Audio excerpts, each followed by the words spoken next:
Thanks for hanging out with us here on TV 18. We're talking National Sports Center for the Disabled with Hal. So many lives are affected. You guys do a lot with veterans. We do. We have been doing a lot with veterans, and we do not charge. Yeah. It's free of charge, and it should be, of course. Right. It's wonderful to see these folks come in. Yeah. And there's so much involved. They're missing an arm and a leg, two legs, both arms, visually impaired. Yeah. And they'll have this little kid on their lap. They're in a wheelchair, and it's beautiful to watch. Right. It's unfortunate, but that's the way life is. Yeah. Skiing gives them a tremendous avenue to get out, to enjoy life again, even with the loss of limbs, and being able to get used to skiing and skiing with their family once again. Right. It opens their whole future, their life. Yeah. They've lost so much, Right. and they've put so much into doing what they've done. Given so much, and they've gone over there to protect us. Right. But now they're skiing, and life changes dramatically. How many lessons would you say that you've given, and that how many people are we talking about that have been touched by this program? Over hundreds of thousands, really. I've worked with thousands and thousands. Yeah. And it's never ending. Today we're swamped. Yeah. We have people booked for days trying to get in, and it breaks my heart. Right. But some people we don't have the space. We don't have the number of people to work with them. Right. You know, volunteers are not always available when we need them. And when employees get ill, then you're stuck with.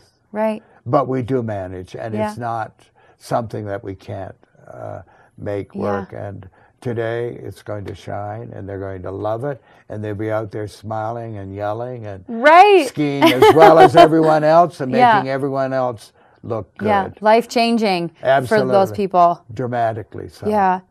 I think it's just amazing when I'm out on the hill and seeing a visually impaired skier and just imagining what that would be like skiing, and I just think that is the coolest thing. I started that. John Borelli, of course you did. I'll always remember him. He had been on patrol, and he lost his sight.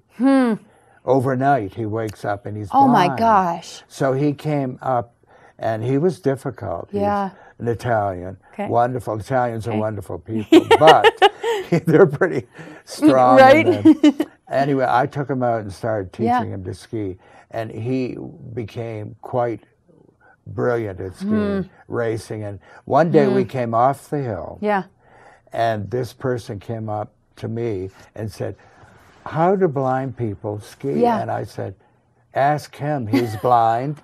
And John said, "Why in the hell aren't you asking me, not him?" That's the way John was. But blind, we have a group, a bus that comes up every week. Oh, cool. With 30 or 40 on the bus. They go out there and disappear. Ski all day, come back, go home. That's amazing. So you deal with a lot with people who have been born with a disability, but also accidents, traumatic injury, and so on, and you know, and it happens so much, so often. We're very lucky that when we get in our car, that we're driving without an accident. It can happen in an instant. And those people that suffer that can or cannot get injured. Some are paraplegic, lose their whatever, you know, TBI, traumatic brain injury. So. Well, I'm going to say it again, but you're amazing. Well, thank you. I don't think so, but I'm just a person who loves doing what I do. And I'm not the only one that does it. I want that to be clear. Huge group of volunteers. Over the years, and wonderful, wonderful employees. Cool. Well, some of them I like. I'm kidding. I like them all. Right. I'm only kidding. Thanks so much, Hal, for being here. My pleasure. Yes, I was going to say, I want to shake your hand. From Wisconsin. Yes. Thank you. Thanks so much for hanging out with us here on TV 18. If you want to volunteer with National Sports Center for the Disabled, you can check them out on the web. Coming up, we're going to look at some spray tanning. Stay tuned.